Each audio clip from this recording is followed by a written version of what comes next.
On a de la grande visite en studio. Puis je vais vous dire, bien franchement, c'est rare que je suis le plus petit, mais là, c'est vraiment le cas aujourd'hui. Ouais. Écoute, Monsieur Saint-Pierre de l'organisation du Festival de Loi-Blanche, vous savez qu'en fin de semaine, c'est la grosse fin... C'est la fin de semaine du festival, finalement. Oui, les grandes festivités. C'est ça, c'est là que ça se passe. Et, M. Saint-Pierre, présentez-nous un peu les mascottes qui sont bien entendu connues, mais ça serait quand même le fun qu'on se les fasse représenter de nouveau. Alors, je On vous a écoute. Pampan ici, qui est la maman. OK. Ici, le bébé qui est Pampino. Oui, Nos deux ambassadeurs. Et je pense qu'ils représentent le festival depuis le début, si je ne me trompe pas. Ben, Pampan est arrivé, je pense, dans le deuxième ou troisième année. Puis Pampino s'est joint à eux. Le bébé est arrivé... Naturellement, le bébé est arrivé plus tard. Plus tard, ouais, c'est ça. Écoute, en fin de semaine, si tu me fais un peu un résumé des activités qui vont avoir lieu, c'est dans le secteur de l'Arena, on s'entend à Montmagny. Au pavillon Nicole. Ouais. On s'attend à avoir beaucoup de monde cette année. On travaille fort du côté de l'organisation. Vous avez beaucoup de bénévoles. Et il y a des choses quand même pour tous les goûts. Notamment, on va avoir un spectacle d'heavy metal. Oui, c'est un ce soir. hommage à AC/DC. C'est ce soir. Parle-moi un peu du c'est ça. Ce soir, ce matin, en ce moment même, il y a le déjeuner festif qui est avec Cognac Belaise, qui se déroule jusqu'à 11 h. À partir de 16 h, il va y avoir le promo du président.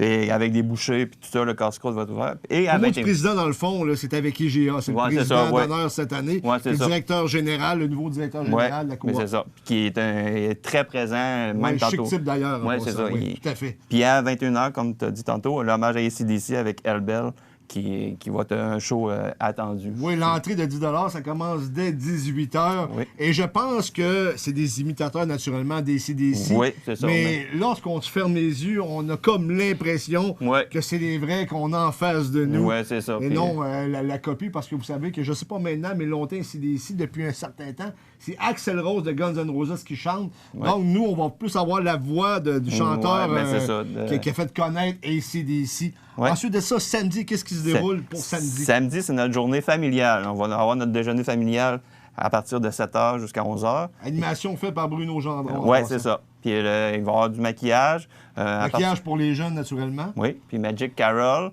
Et à 11 h... Magic Carol, on le dit, c'est un spectacle de magie. Oui. C'est adressé aux jeunes, mais également aux plus vieux. C'est quand même quelque chose qui est très divertissant. Puis à partir de 11 h, Pampan et Pampino accueillent une vingtaine d'amis dans leur gala de mascottes, qui est un succès à chaque année, d'année en année, puis on essaie d'avoir de plus en plus de mascottes. Partie hot dog, 1 $, le hot dog est gratuit pour les enfants, c'est réellement pas cher.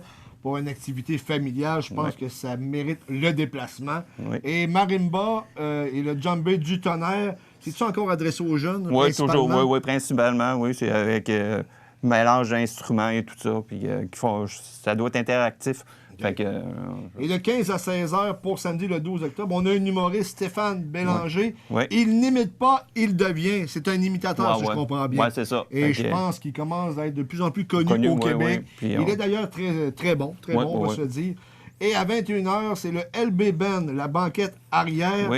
15 $ l'entrée, dès 19 h. Et ensuite de ça, on va voir le DJ Fito Pionite, si je me trompe pas. Ça. À partir de 23 h, dans le fond, ça va être une soirée dansante, si on veut, avec de la musique dance. Pour, avoir une autre clientèle. Que, ce soir, c'est genre plus élevé. Demain, c'est plus populaire, plus...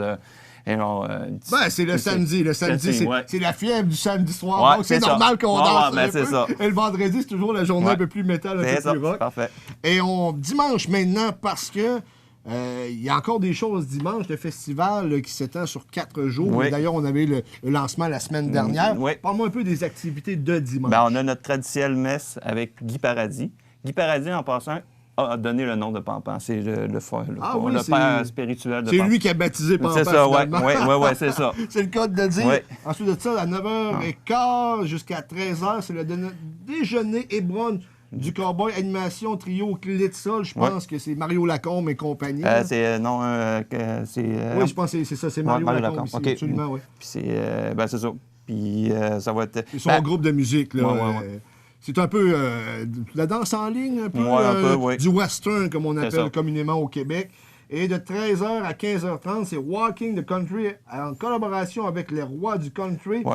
Et Fern Country Dancer, c'est bienvenu naturellement à tous. Je pense que ça va être des danses. Dans danses en ligne, ouais. tout ça, oui. On sait que c'est très populaire. Oui, hein, oui, de plus en plus, on voit ça de plus en plus partout. Je pense, moi, avec Papa et Papineau, on va visiter d'autres festivals. OK. Puis le country est très populaire. Danse de ligne, on voit ça partout. Là. Parce que à la radio, on entend plus ou moins de western, mais on sent que c'est comme la musique du cœur des Québécois. Ouais. Je pense que Montmagny n'y fait pas abstraction. Non, c'est ça. À 17h, Michoui, porc et poulet.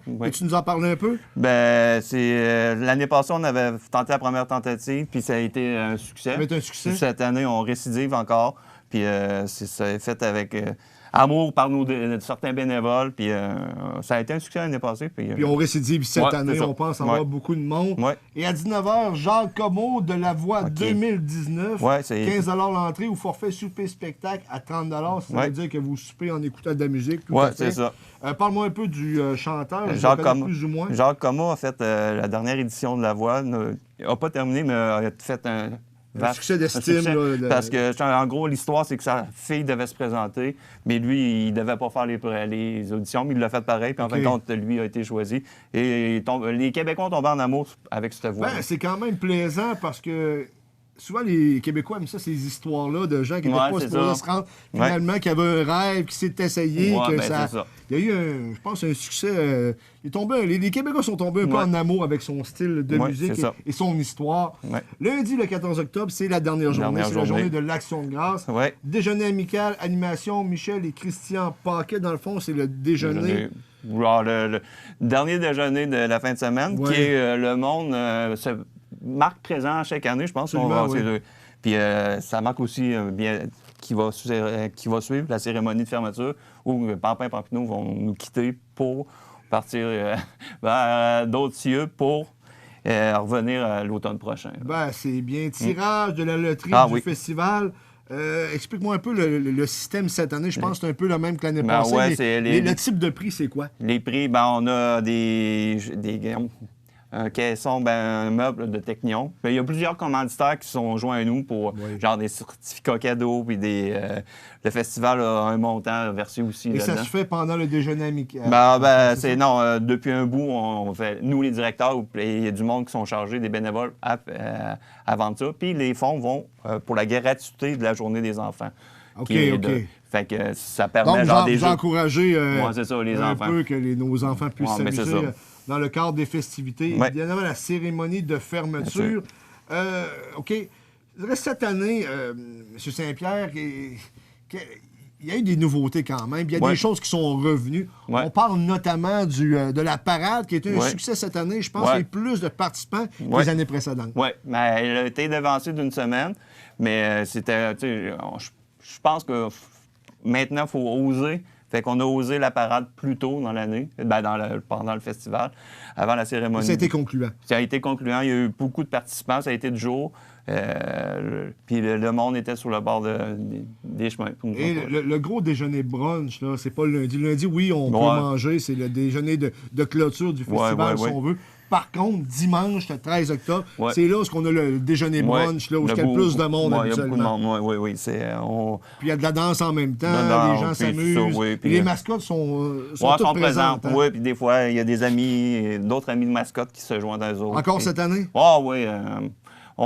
Papa et Papineau sont très populaires, fait qu'ils invitent des amis, puis on a des amis qui viennent. Là, c'est la...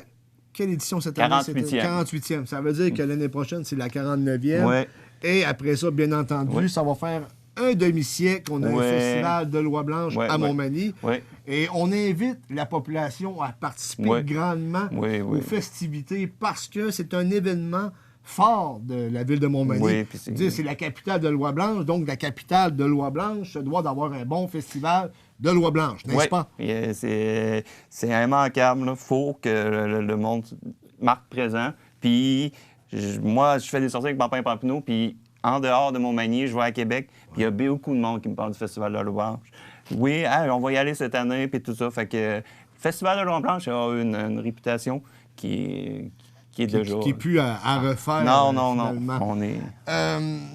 On met aussi ce que j'ai remarqué depuis les dernières années. Je pense qu'on a compris que le western, le country, fait l'affaire de bien des participants. Comme je l'ai dit précédemment, la musique western, ça parle un peu au cœur des gens. Oui. Et Montmagny n'y fait pas exception. Non. C'est pour ça que le dimanche, on le consacre juste exclusivement à ça. Oui. Puis ça fait plusieurs années, on a eu Caillouche, qui est un peu dans ce style-là. L'année passée... Il y a quelques chansons assez salées. Il y a Erwin Blais l'année passée qui a fait Fait qu'on, nous, on... reste dans le créneau western. Oui. Surtout pour le dimanche, habituellement, c'est le... Mais en même temps, vendredi, dans l'édition précédente, il y avait également de la musique rock. Oui, c'est ça, oui. Et on récidive cette année. Oui, OK, l'année passée, c'était Offenbach, les membres fondateurs du Oui, c'est ça. C'était John McGill qui avait pris le lead un peu du groupe. Fait que, non, et là, AC/DC, vendredi, pour les amateurs de métal, on se répète un peu. Par contre, je peux vous dire que ça sonne réellement bien. Très bon. Ceux qui sont des amateurs de musique puissante, je vais dire ce mot-là, vous allez être très bien servis avec AC/DC. C'est Hells Bells, hein? C'est ça. C'est un groupe, je pense, c'est-tu de la région? Ça vient de Québec, ça vient de Québec, oui. C'est un groupe de Québec. Oui, je pense que je les ai déjà vus. Parce que la voix du chanteur est très difficile à reproduire, mais lorsque tu as l'occasion de te fermer les yeux et te dire « Coudonc, je suis présentement... on dirait les vrais », ça c'est vraiment, je pense, un plus pour l'organisation, parce que oui, on parle des gens qui aiment le western, mais en même temps, on n'oublie pas ceux, naturellement, qui aiment d'autres styles de musique. Et les enfants, encore cette année, c'est une priorité pour le festival. On le voit avec nos amis, les mascottes ici. Il va y en avoir d'autres.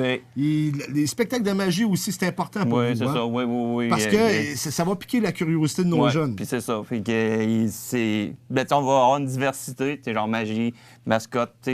On veut englober énormément tout ce qui est côté familial. C'est le maquillage. Cette année, c'est la même équipe de l'année passée, puis en fait, les maquillages étaient très, très beaux. 48e édition cette année. Oui. L'année prochaine, déjà la 49e. Je présume qu'il y a des gens, des fois, qui ont dû être dans les premières organisations, qui sont encore pas loin, hein? Oui. Il y a des gens qui ça fait des années qui font du bénévolat pour le festival. Il y a du monde qui sont là depuis le début. Depuis le début. C'est quand même impressionnant. Depuis le début. Tu parles, y a-tu un nom qui vient, là? Madame Huguette, je pense que ça fait quand même assez longtemps. Henriette Gaumont.